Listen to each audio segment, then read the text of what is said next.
Minash-shaytanir-rajim. Bismillahir-rahmanir-rahim.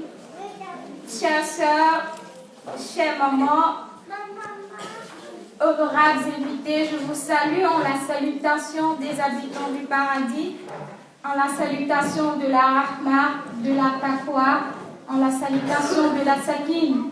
Je vous salue en cette salutation qui transcende toute barrière linguistique.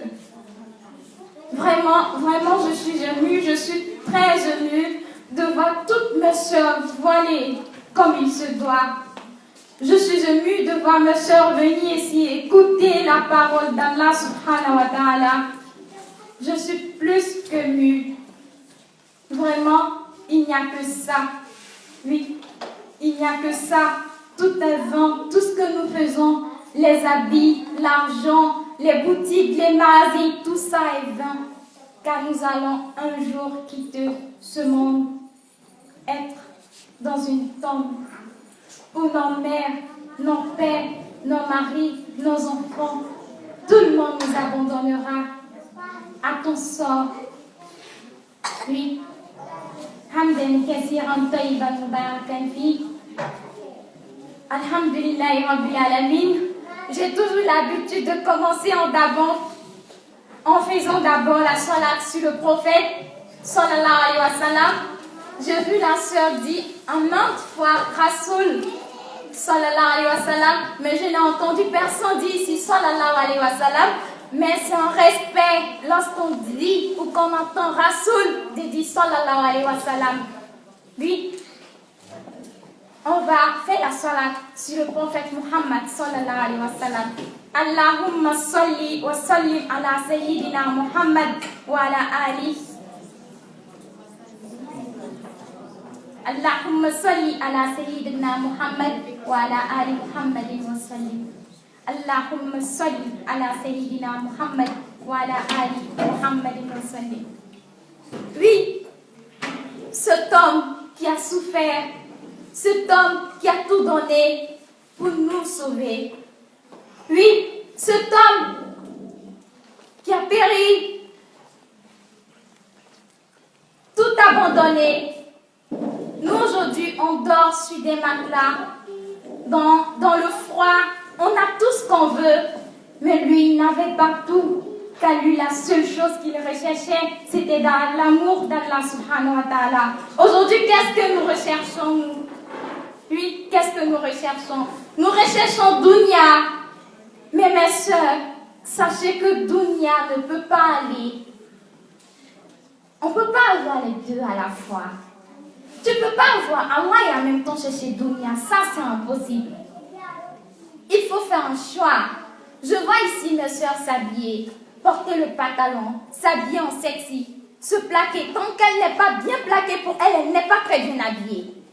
Tant qu'elle n'est pas maquillée pour elle, elle n'est pas très bien habillée. Tant qu'elle n'est pas transparente pour elle, elle n'est pas très bien habillée. Tu es marié, tu es un mari à la maison. Tu t'habilles, tu te maquilles pour aller montrer à d'autres hommes dehors. Et qu'est-ce que tu montres à ton mari, ma soeur? Qu'est-ce que tu montres à ton mari, ma soeur? Oui, qu'est-ce que tu montres à ton mari? Tu dis que d'autres hommes me cherchent. Tu fais l'adultère, ma soeur. Quand on dit l'adultère, c'est pas seulement d'aller coucher avec un homme. Excusez-moi du thème. Mais un homme te regarde, il regarde ce qu'il n'a pas le droit de regarder. Ça, c'est ta propriété privée. Personne n'a le droit de le voir, ma soeur. Oui. Personne n'a le droit de le voir. C'est tellement important. C'est tellement pur. Comment tu peux montrer ça à un autre homme? Comment tu peux lui donner ça, cette chance-là, cette occasion-là? Ça, c'est ton diamant. Les diamants, c'est pas les bijoux. Les diamants, c'est pas la parure. Le diamant, c'est ça, ta chasteté.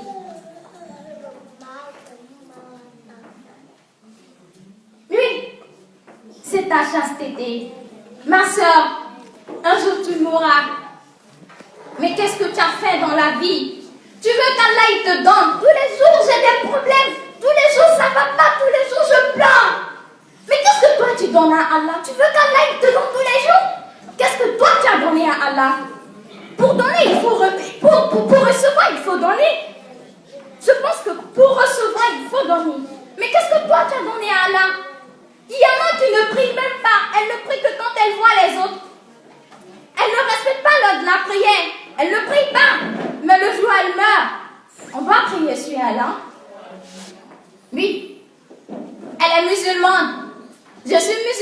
Mon père est musulman, donc je suis musulman. Ma mère est musulmane, donc je suis musulman. Tu n'es pas musulman, ma chérie. Être musulman, c'est de pratiquer la religion musulmane. Être musulman, c'est de suivre les commandements d'Allah subhanahu wa ta'ala.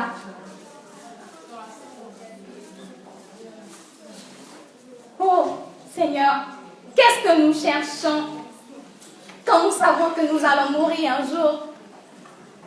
Oui, quand nous savons que nous allons devenir poussière, qu'est-ce que nous cherchons? On voit aujourd'hui des femmes qui se disputent avec le mari.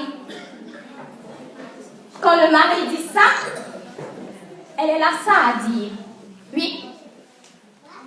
Quand le mari dit ça, elle est là ça à dire. Mais qu'est-ce que tu as dit quand ton mari parle? Qu'est-ce que tu as dit? Allah te dit que ton paradis se trouve en bas du pied de ton mari. Tant que tu ne le suis pas, tu n'auras pas le paradis. Mais c'est quoi pour toi le paradis? Pour toi le paradis c'est l'amusement. Mais qu'est-ce que tu cherches derrière ce monde quand tu sais que tu vas la quitter tôt ou tard? À ce que je sache, je n'ai jamais en aucun cas entendu que quelqu'un est mort et revenir. Ou bien quelqu'un en a entendu un jour ici. Mais dans quoi on te met? Dans la boue. Tu vas pourrir. Tu ne seras plus à rien. Mais pourquoi te battre à devenir star? Te battre à devenir la star? Bon, les gens ont l'habitude de dire comme ça. C'est leur truc. Comment on appelle ça même? Comment on appelle ça? Fadéa. C'est ça, non? C'est quoi Fadéa? Fadéa? Tu vas montrer Fadéa à qui? Ma soeur, quand Allah, le Rasoul sallallahu alayhi wa sallam a dit, tant que tu n'aimes pas ce que tu aimes pour toi, pour ton prochain, tu n'es pas musulman.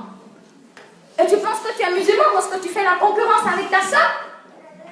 Tu penses que tu es musulmane lorsque tu veux toujours la voir dans la galère, lorsque tu veux toujours la voir dans les problèmes, tu veux tout le bonheur pour toi toute seule. Tu n'es pas musulmane. On est musulman que lorsqu'on veut ce qu'on veut pour nous, pour les autres. Puis, regarde l'importance de ton mari. Regarde l'importance de ton mari. Lorsqu'Allah subhanahu wa ta'ala nous permet de répondre à nos maris, même lorsque nous sommes en train de faire une prière surrogatoire, et que le mari n'est pas au courant, qu'il nous appelle, Allah subhanahu wa ta'ala dit, laisse ta prière, va lui répondre. Laisse ta prière, va lui répondre parce qu'il est important, parce que de lui dépend ton paradis. Si tu meurs et que ton mari ne te pardonne pas, tu n'iras pas au paradis, ça jamais.